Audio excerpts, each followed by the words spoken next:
slide. And so I'll just, before we get going under kind of defense in particular, I'll just explain the role that we have at Prairies Economic Development Canada. We are one of 7 regional development agencies across Canada. For those of you who may remember Western Economic Diversification Canada, WD was the predecessor to Prairies CAN and our partner in BC, Pacific CAN. So we're about, I think, 3, maybe 4 years old now. And our focus is on Alberta, Saskatchewan, Manitoba, but we certainly still work closely with our friends in BC. And we also work very closely with other regional development agencies across the country. And so if you want to know more about who those agencies are, just Google Regional Development Agency Canada and you'll get a listing of all of them. What we do in particular is we help identify and work with companies that are in either working currently in the defense sector and or want to work in the defense sector. So it is, I would say the defense sector is unique in Canada. For those of you that are familiar with the aerospace sector, there is some certainly overlap. Peter and I were just chatting about this before the presentation. The similarity between the aerospace sector and the defense sector is the need for high quality, because products that are produced for the military cannot fail in the field, right? Lives are at stake when you have whatever equipment the military is using. And so there is zero tolerance for failure. We have had cases in the past where companies have been in supply chains and they screw things up and they are never, ever invited to come back. So it's a very closed door industry for a variety of reasons. Trust is a major issue, quality is the other. However, the door at the moment is wider, a little bit more open to companies than I have ever seen in the past. And it's an opportunity again for, I suspect, a number of new companies to participate in supply chains. We'll talk a little bit more about, kind of what things the military is looking for. The short answer is just about anything you can think of. So we'll talk more about that. But when we're looking at the outlook of the defense sector currently, uh, again, we're looking at an unprecedented modernization. The reality of our armed forces in Canada, if you've seen any of the land vehicles rolling down the road, you notice that most of them are probably 30 years old or older. The aircraft that we have flying, the CF-18 fleet, I mean, the United States retired that fleet a number of years ago. We are one of the only countries still flying CF-18s. There's a lot of other aircraft that are, I would argue, obsolete that we continue to fly. On the Navy, we know that our submarines, again, are being replaced. There's a bid underway for that. We are still in the process of building, frigates and other naval vessels. That work continues, and there is more to come. On the other side, there's opportunities. Again, you think about satellites and you think about cyber security. The drone sector in particular, with the war in Ukraine, has showcased not just how drones can be used, but the need for counter drone equipment and technologies. So again, we know that the Canadian military, there's a lot of gear that needs to be replaced and modernized, and that is a lot of what we're going to see coming in the next 2 to 3 years. The 5% GDP commitment, again, we have certainly Prime Minister Carney has announced a 2% commitment for this year. The government has committed an additional $9 billion to be spent on defense this fiscal year. And our fiscal year runs April 1 to March 31st. So between now and March 31st, 2026, the government of Canada has to figure out how to spend $9 billion more, like in addition to what's already been budgeted. So that's where low GOC, the low government of Canada capacity, becomes an issue, because The current procurement process in Canada is extremely slow and cumbersome. Everything goes through Public Service Procurement Canada. We work very closely with PSPC and our partners at Procurement Assistance Canada to try and help companies access contracts that are listed on Buy and Sell Canada, because that's where everything gets listed. So it doesn't matter whether Canada is buying a tank or a fleet of airplanes or a ship, or just pens and pencils for the military. It all goes through the same procurement website. And we certainly are working with Procurement Assistance Canada to help companies make sure they're on the website, make sure they have their profiles set up properly, and get notified when opportunities arise. Um, Canadian industry opportunity, again, this is where you folks potentially for companies that have the ability to meet demand and again produce quality products or provide technologies or technical solutions to the military.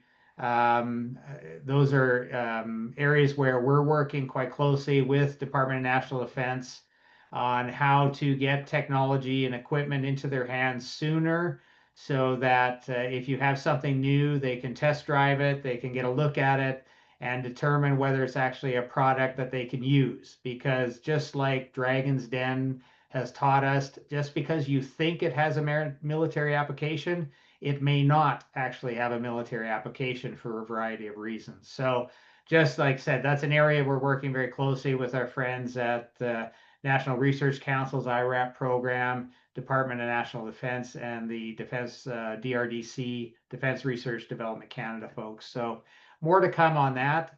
We'll go to the next slide, Peter. I'm going to provide an opportunity for folks to jump in, any comments or questions as we go along. I know we have an hour. I don't want to just be talking nonstop for an hour, and trust me, I probably could on this topic. So again, the outlook for defense, right? The approved modernization budget currently is 250 billion with a B dollars. That is money that has already been budgeted by the federal government. That was done under previous governments, starting with Harper, and then with Trudeau. So these are procurements that are going to be happening. What's happening now, though, is they're trying to speed up the procurement process. So that's where the insufficient internal delivery capacity comes. Number one, Canadian military is short-staffed. It has been understaffed for a number of years. They are looking to recruit more soldiers for all, not just land, but for the Navy and for the Air Force. So there's a huge recruiting drive underway, and that's again will help with some future capacity. Internally, though, within government, again, the procurement system, the current procurement system is extremely slow and inefficient. And so, what's happening in Ottawa as we speak are a number of different things that are all happening at the same time. Number one is the Department of National Defense is working on a new defense industrial strategy. And this will bring together all the different departments that are involved, whether that's the regional development agencies, the Department of Industry, or some of you may know it as Innovation, Science, and Economic Development, ISED. It involves the National Research Council, any kind of supports to businesses directly. So again, that industrial strategy is underway. Other things that are happening in Ottawa is there is a new defense procurement directorate or secretariat, I'm not sure what they're calling it yet, being set up at the Department of National Defense so that the DND can actually drive their own procurement process. And they don't have to rely on Public Service Procurement Canada to issue contracts, review them, and all the rest of it. That will also help speed things up. However, in the interim, we're dealing kind of with two tracks, and the system is what it is. It can't be changed overnight, but there's a lot of work being done to create efficiencies and try and speed up the procurement process. The other side of it, again, as I mentioned, with the regional development agencies like Prairies we are actively working with our friends at the province. So I'm working very closely with Jobs, Economy, Trade, and Immigration Department, with the trade people there, with Invest Alberta, with Innovate, with Alberta Innovates, and with the post-secondary institutions on a number of fronts, including, how to develop new technologies or how to take technologies that may have a military application and try and support SMEs to, how to get those, like I said, into the hands of military, develop those products quicker, and see if there's something that we can get into the system. So, Peter, you got your hand up. I'm not watching chat, by the way, so you're Yeah, gonna have that's okay. There's nothing yet. I'll let you know if something comes in, but I just wanted to insert a question here. yeah. Oh, we do have an additional question available that we'll get to. Mhm.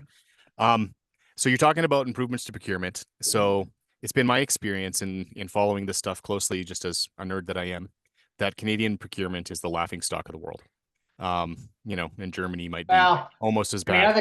other countries have problems too, don't get me wrong, Yeah. but it certainly has been frustrating for a lot of Canadian companies in particular. Mhm. And that's where the focus of the new defense industrial strategy is to have a Buy Canada focus and really take a look at technologies and companies that are already in Canada that can do the job and give them first crack at it, as opposed to having them kind of go through this, where they're a supplier for an international, and in most cases, a US based international company like, for instance, Lockheed Martin's and others. Now, having said that, a lot of the US companies do have a Canadian arm. If you look at Raytheon is based in like Raytheon Canada has a presence in Calgary, and so there are some Canadian companies that are part of these international multinational consortiums. But yeah, that the focus moving forward will be, there will definitely be a Buy Canada priority put on procurement. But exactly what that looks like, I can't say. One thing we've seen other countries do is put legislative time limits on procurement processes. Like it has to be completed within this period of time because we've seen in the past procurement processes drag out into the dozens of years, Yeah. like ad absurdum. Is there anything like that being contemplated here? Because private companies wanting Yeah. to get in, when they start the process, they extend risk, right? And they need Yeah. to know that I there's mean, time yeah, limits. short answer is sure, it's been identified and flagged. Whether or not it goes into place, I can't say. I have not yet seen details on anything. What has to happen, to be honest, right now, and what I've learned about timelines is the defense industrial strategy and all these other components that are being worked on by Industry Canada and others and D&D. The timelines basically is to have things back to cabinet by mid-October at the latest, and then decisions will be made again on how things proceed. So there's a lot going to be coming forward in the very near future. But I know consultations have happened with industry through the Canadian Aerospace Defense Securities Industry Association, so CADSI has been very active. I know the D&D has just reached out to the provinces, and there have been ongoing consultations.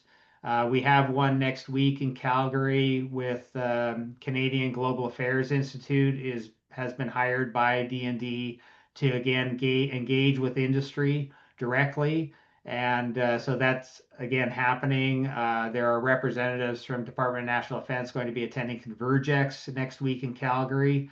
So all this is kind of underway. We're all sort of feeding the beast in Ottawa and hopeful that what comes out of it. And again, I know they are looking at other countries' procurement processes and just things like you said, Peter.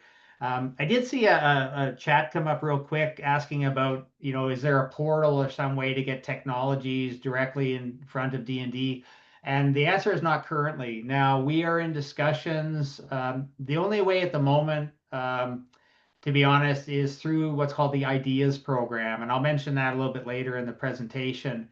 But the Department of National Defense has the Ideas program. They issue challenges directly to industry. And that is a mechanism for them to where they have identified certain needs that they have. So that's one mechanism to date that's been used. The other one is the Department of Research and Defense, DRDC. We are working with them again on, I mean, they issue challenge, they kind of go out to post-secondaries and industry partners directly, but we are talking to them about other ways to do that. And again, to have potentially things like an innovation sandbox at CFB Suffield, as a for instance. But again, these things are all in the works.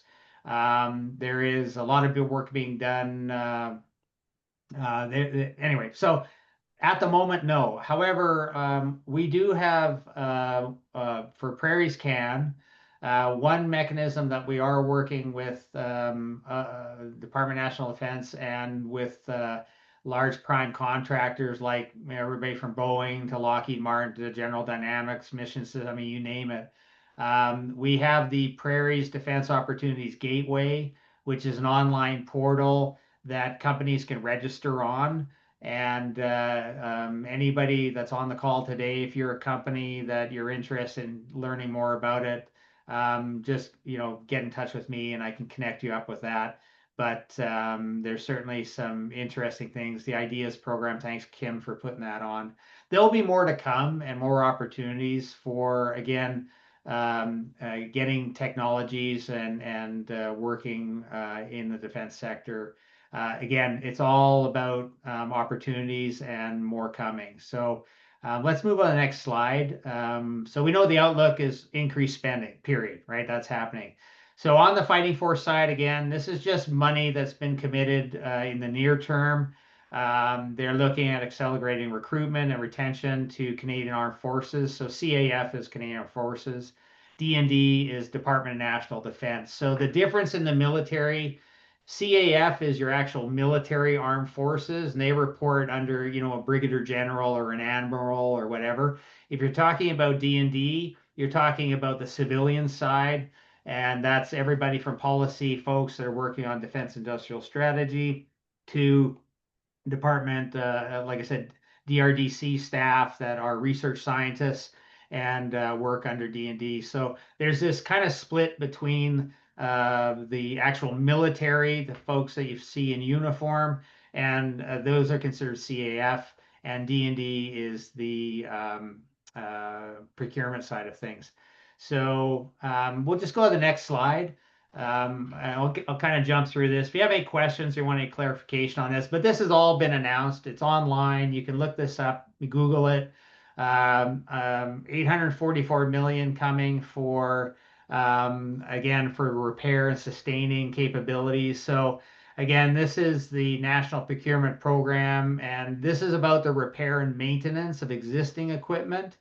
So we do have a lot of companies already in Alberta that do maintenance, repair, and overhaul. So again, there will be some added funding available for that. But it's also the D&D and the Canadian Armed Forces infrastructure. So if you think about infrastructure repair and work on the bases, again, there has not been a lot of money spent on the bases themselves. So I know there's a lot of procurement opportunities there. That anything that is done on a base, that procurement is handled by Defense Construction Canada. So again, if that is a different arm of the Department of National Defense, and all they do, they're like procurement. They just deal with on-base construction, repairs, things like that. So they will be working with a number of companies. I did hear recently Ellis Dawn has been awarded, for instance, the contract by Defense Construction Canada to work on the training base in Moose Jaw, Saskatchewan. I also believe Ellis Dawn is the contractor for upgrades to the Canada Forces base in Cold Lake. But there'll be more of this coming. And then there'll be opportunities to get into Ellis Dawn's supply chain, for instance. So stay tuned on some of that stuff. Next slide. Again, digital side of things, there's a huge interest on the technological side of things. So definitely, we're going to see some more, whether it's challenges coming through the Ideas program or other opportunities. There is also, for those companies that are interested and want to do some other research, Industry Canada has a program called Innovative Solutions Canada. And Innovative Solutions Canada, and Kim, maybe if you're busy Googling that website, is an opportunity for companies to submit applications to the government of Canada. And it may or may not be D&D or other, I mean, our department could potentially be a tester of some technology or some unique service.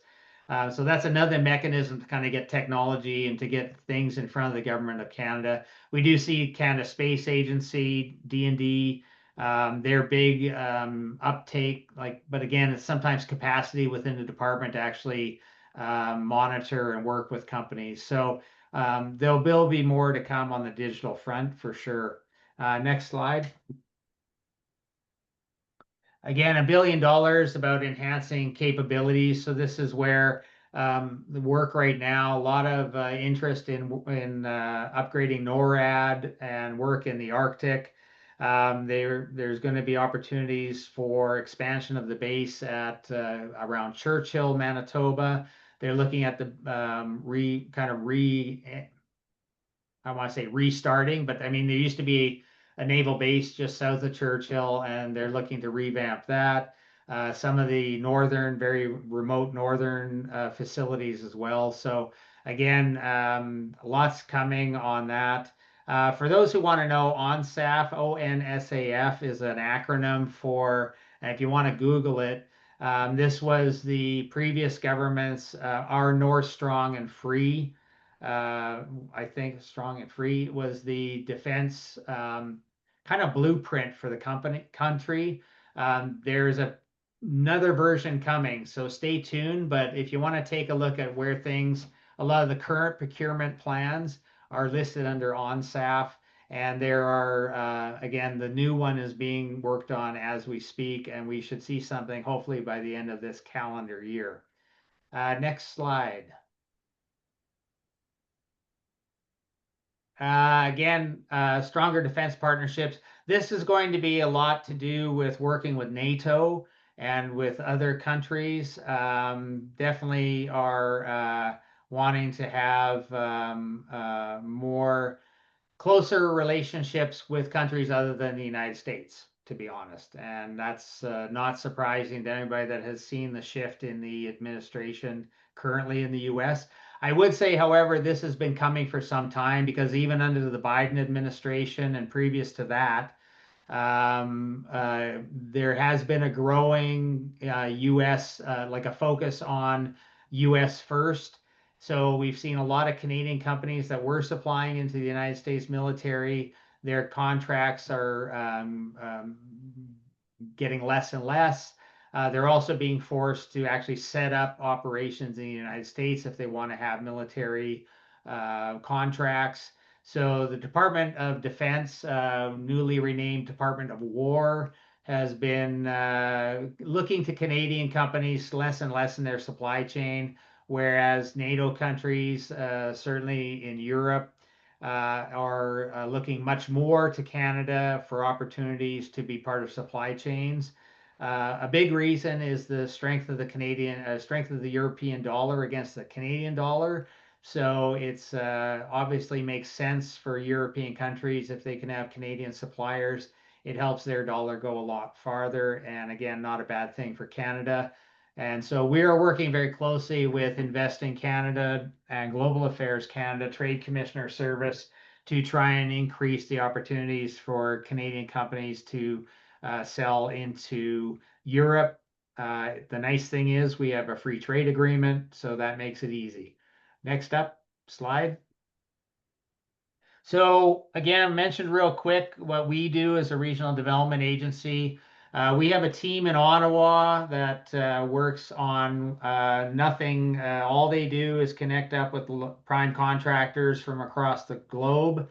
Most of them, almost all of them, have a presence in Ottawa. They have at least, some staff there, or they have a consulting firm they're working with. So our team in Ottawa, their job is to work directly with those. Um, our team in the region, our regional ITB team, is made up of myself, and I'm just hiring a new staff person that's going to join my team out of Edmonton. And I have another staff person that's going to be joining my team full time out of Calgary office.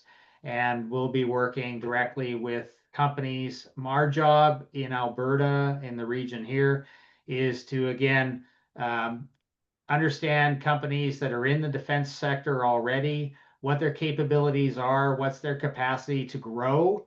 Because again, if they get new contracts, they need to be able to scale up. And companies that are new, that are interested in working in the defense sector, work with them directly to understand what's involved to get into the defense space, what are the requirements, and what's the investment of time and resources that you have to expect if you're going to be a player. We also work with post-secondary institutions in Alberta. Again, they're part of the equation because, number one, they have a lot of research and development and a lot of technologies that could be applied to the military, but they also are very critical in the working with students, the future engineers and the future programmers and those kind of folks. So in terms of your getting qualified, high trained staff, they're going to be coming. The future comes from post-secondary institutions. So we also liaise again very closely with our friends at the province and with other federal departments. So our job is that kind of connector, either finding contacts at the federal level or at the provincial level, and making sure we're all in a Team Alberta approach moving forward. I don't know if you got any questions right now, Peter, that are on either in the chat or anything you want to bring up before I move forward. Not just yet. I've got my own questions brewing in Okay, my right brain. on. Okay, next up. Try and blast through this quick. So ITB 101. So ITB stands for Industrial Technological Benefits Policy. And that policy basically means that anytime Canada procures something for the military and the value of that procurement is over $100 million, the ITB policy applies. What that means is that whoever wins the bid for the contract is obligated to spend that money in Canada. So if it's if it's an international company like Boeing and they win a contract, they again have to spend the money in Canada. Now, how they do that is sometimes through a Canadian supply chain, and they get credit for working with SMEs, small medium enterprises, or small medium businesses. So for every dollar they say, for instance, every dollar they spend having an SME in their supply chain, they may get $4 credit against that $100 million or $1 billion obligation that they have to Canada. So it's kind of an easy in theory idea, the industrial technological benefits policy. Basically, what it's trying to do is make sure that investment in Canada drives investment into increasing the capacity of Canadian companies to, so in the future, hopefully, we have the internal capacity to build our own stuff. One could argue that we already have a lot of capacity that's not being accessed, and that is why a revamp and a review of the ITB policy and how it's applied and when is under review as well currently. So Department of National Defense, Innovative Solutions Canada, or well, now called Industry Canada again, I said, Public Service Procurement Canada, and the regional development agencies and industry associations. Again, our role, we each kind of identify companies that could be part of the supply chain or actually do the contract for whatever the military is looking to procure. I mentioned Procurement Assistance Canada, National Research Council's IRAP program. A lot of you people might be aware of them. They have a role in helping develop new technologies. Global Affairs Canada Trade Commissioner Service is very focused on helping companies that are going to overseas to attend international events, whether it's in Europe or the US or in Asia. And Invest in Canada also helps support SMEs at those international events. But they're more interested, Invest in Canada is more interested in driving investment into Canada, where Global Affairs Canada trade commissioners are more interested in kind of helping companies when they go out. Next up. So again, I mentioned ITB policy real quick. Again, it applies to eligible defense contracts of over 100 million. It can apply to smaller contracts of 20 million to 100. But again, the idea is it helps companies grow.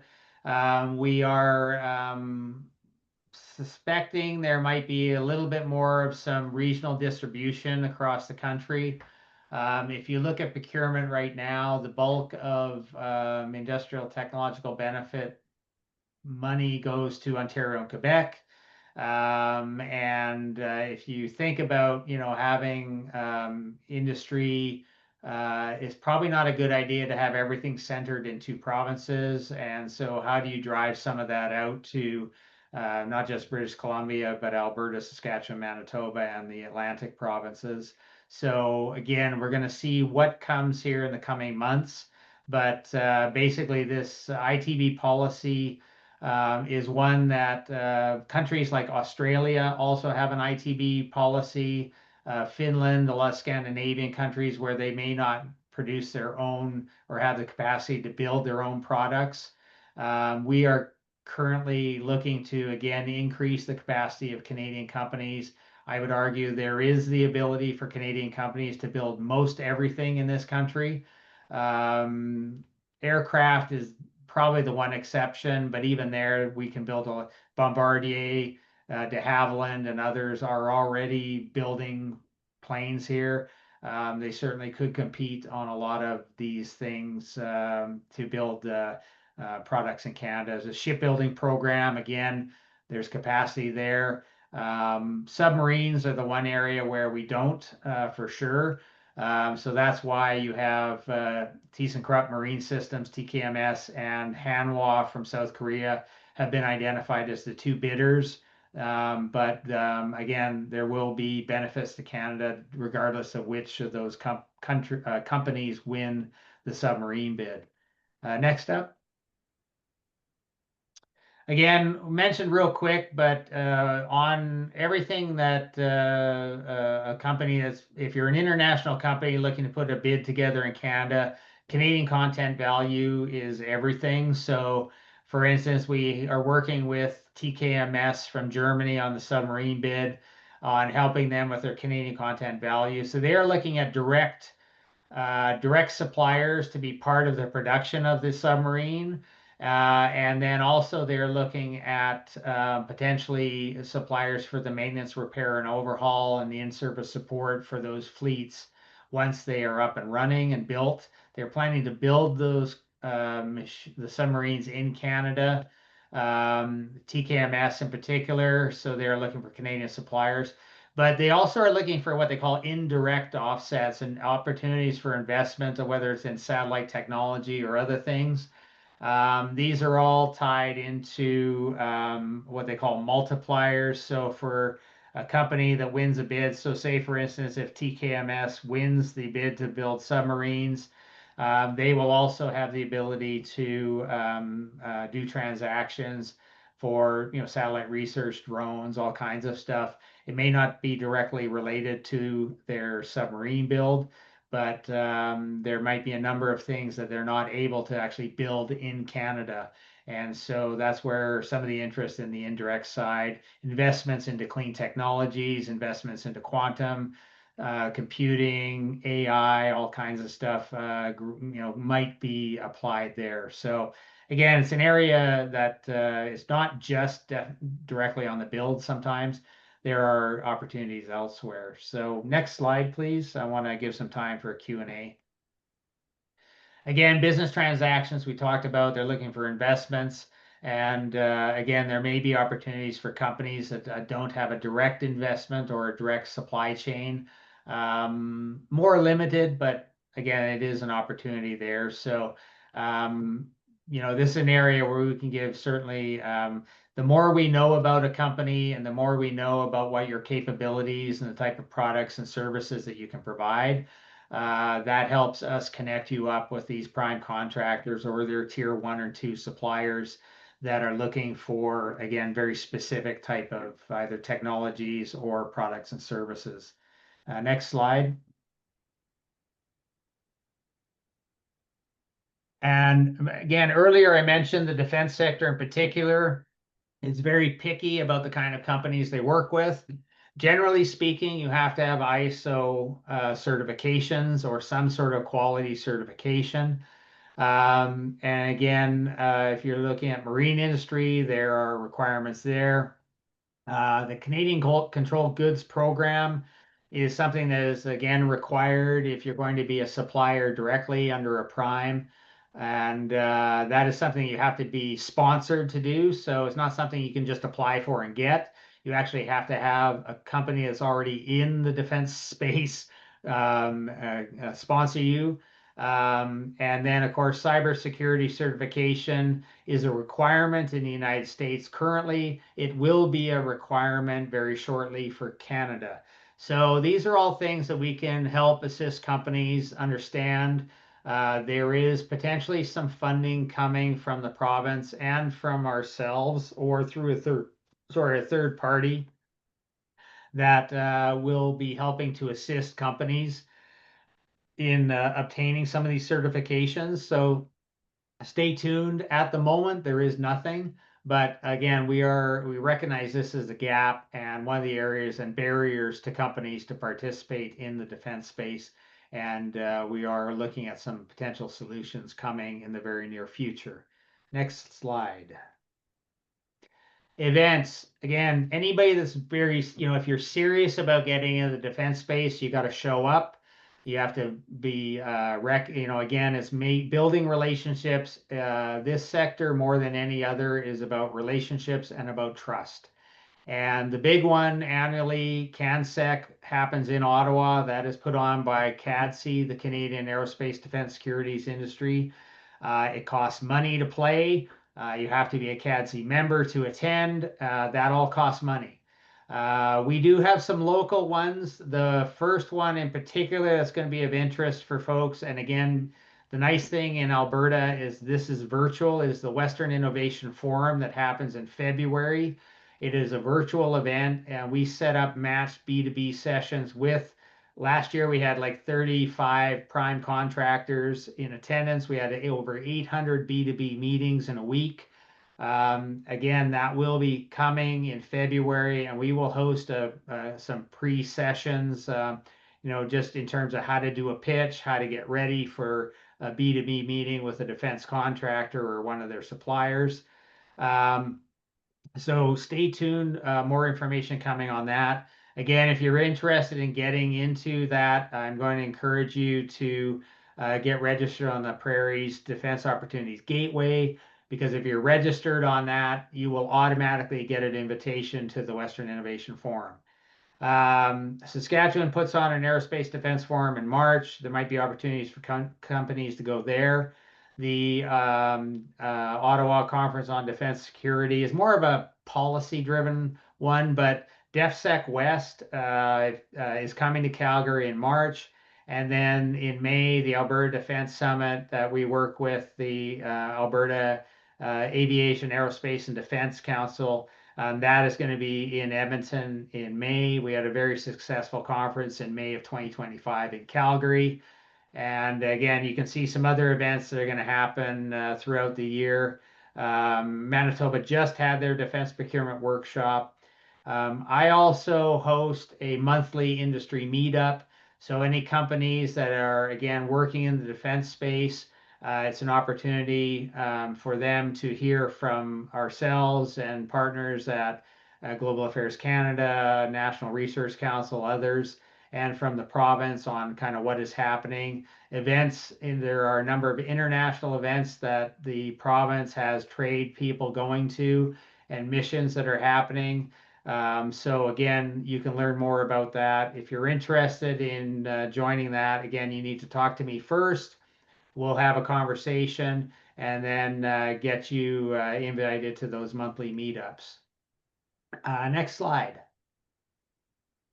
I'll just talk real quick. I mentioned the Ideas program. Again, the procurement folks over at Procurement Assistance Canada, I can get you connected up with them. I also, if once I talk to you and I get you registered on my database, you'll be getting emails from us about ideas challenges. Next slide. This again, it's everybody from educational institutions to for-profit companies. Lots of eligibility to participate in this challenge.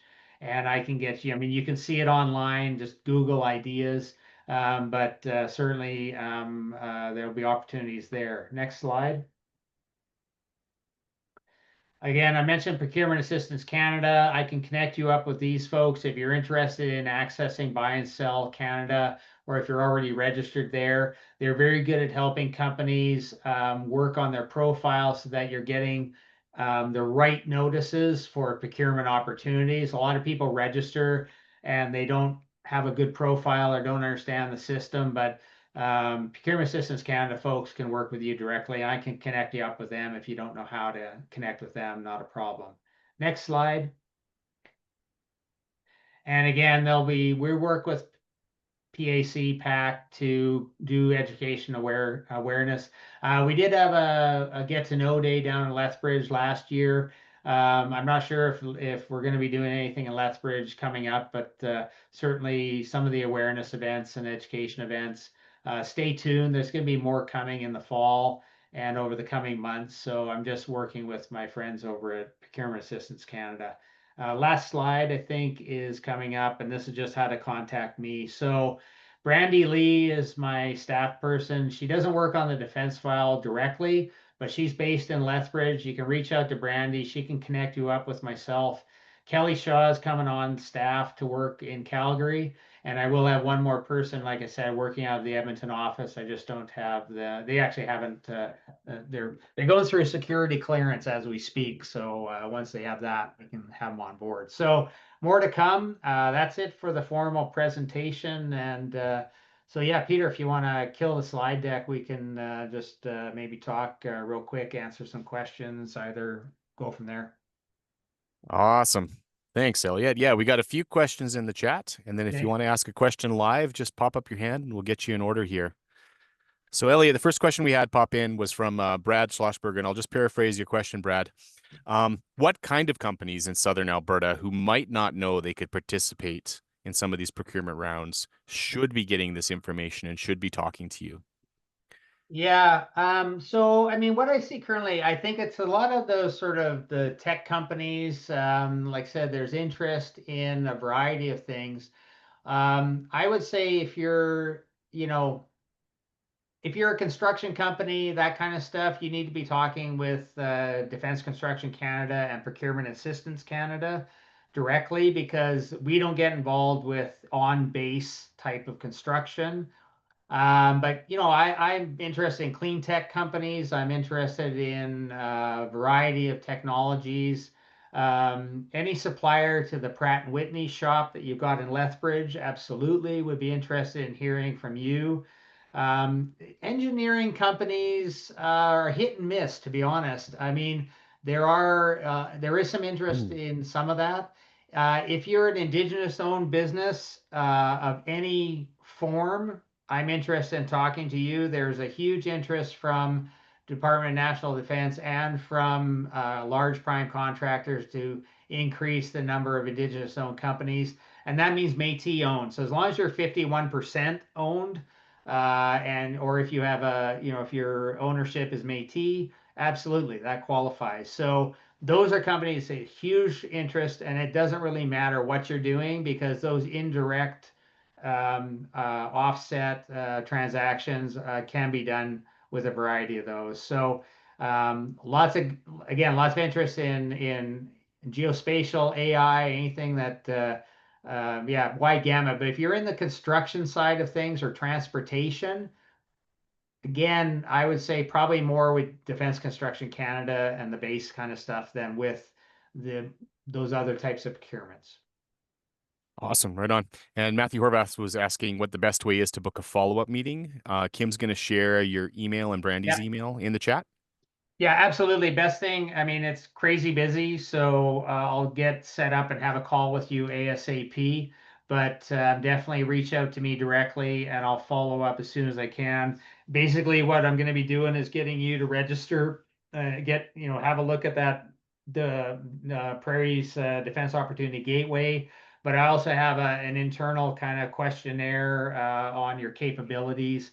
And once I get you listed, understand more about what you actually do, then that helps me with, again, connecting you up and matching you up down the road with primes and getting you information about what you need to do to, in terms of certifications and things like that. Right on. And so, Matt and anybody else listening, Morgan's put Elliot's direct email into the chat there Yeah. for you. Perfect. Omar is asking, how can startups with relevant technologies participate in these programs? Or is it too early for startups to be part of these initiatives? Well, it depends on where you're at. Like we're seeing increased interest from Department of National Defense, DRDC, and from prime contractors to look at technologies. But I'd say if you're pre-TRL 4, and if you don't know what a TRL is, it's technology readiness level. You can Google it. They go from 1 to 10. Basically, TRL 1, you got a bright idea. TRL 4, you've got something that is actually up and running. But if you're TRL 8, absolutely. If it's a commercialized product that's off the shelf, there's definitely an interest in looking at that technology. What we found, though, it's quite interesting. What the Ukraine war is teaching us is that as a military, they like to have commercialized TRL 8 level type of products. But the reality is once you get it out in the field, the Ukrainians are revamping stuff anyways, right? Like we're sending over tech, and they're actually having to rejig stuff and work with it. But it's kind of an interesting live experiment that's happening in the Ukraine around the defense on drone warfare in particular. But yeah, I would say anything TRL 6 and up, absolutely interested. And there's growing interest in, again, how do we develop it? How do we get into the hands of D&D staff sooner? I don't have a solution right now. Don't get me wrong. It's not like I can do this today. There are some things that we can do today, but we are looking to increase the opportunities to use bases like Suffield, like Shiloh in Manitoba, like on the west coast with Esquimalt and across the country. But again, those discussions are underway. There's not an open door policy by any stretch, but I do have contacts at DRDC and D&D currently that if we have something that unique that they could actually test drive and put in the hands of military right now, there is opportunities. There just may not be an opportunity for, or a guarantee of procurement at the end of it. Well, thank you. The next comment we have, I'll just draw everyone's attention to the chat where Tracy Stroud from the Regional Innovation Network in Southeast Alberta, Hey, Tracy. um, she shared a bunch of resources for additional webinars on procurement that they have available coming up throughout the fall. The folks over in Medicine Hat have been working on this with a bit more concentration than those of us in Southwest Alberta, and they've got a lot of additional resources you can tap into to get further involved in the Yeah, and take ecosystem. advantage of it. And again, I think there'll be more coming. We're just talking with the province right now, and with like I would suspect through the RIN networks, you're going to see a lot of interest in this too. We're just talking with Alberta Innovates Mm. right now.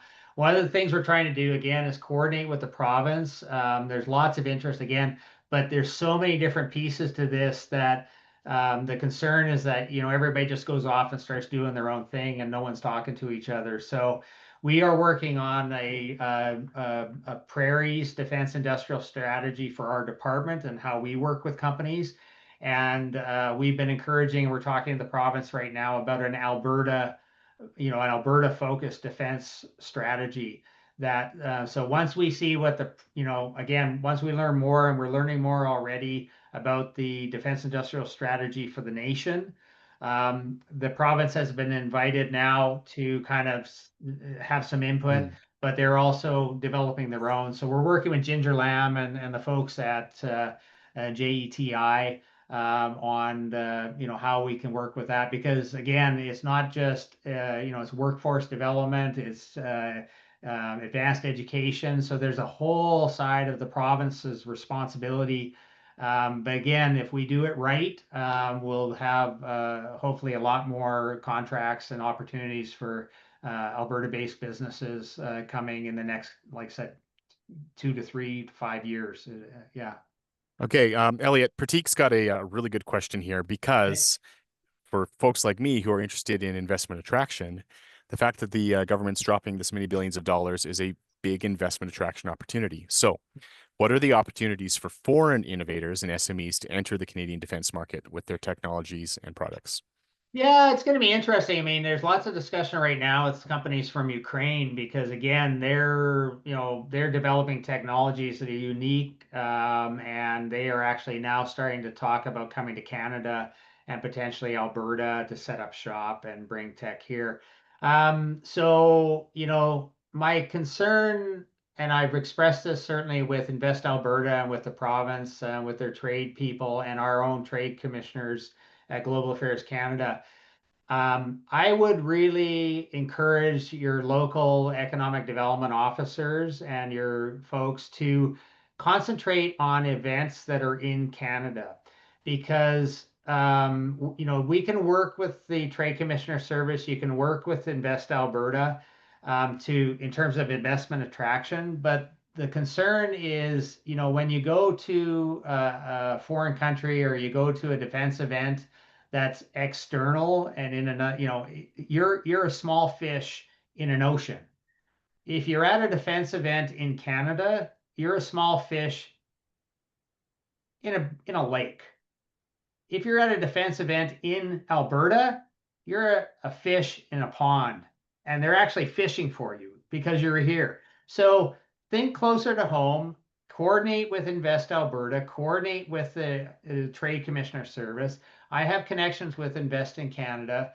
But again, I really am hesitant to encourage, especially the counties and the economic development people to start going, to international trade events and things like that because what we've learned from Quebec and Ontario is Quebec has done a very good job in having a Quebec approach, right? Like and so we're talking about a team Alberta. How do we do a team Alberta approach? And that's where coordinating things and having the right people at the events. So we know that the province has been very active with trade missions and things like that.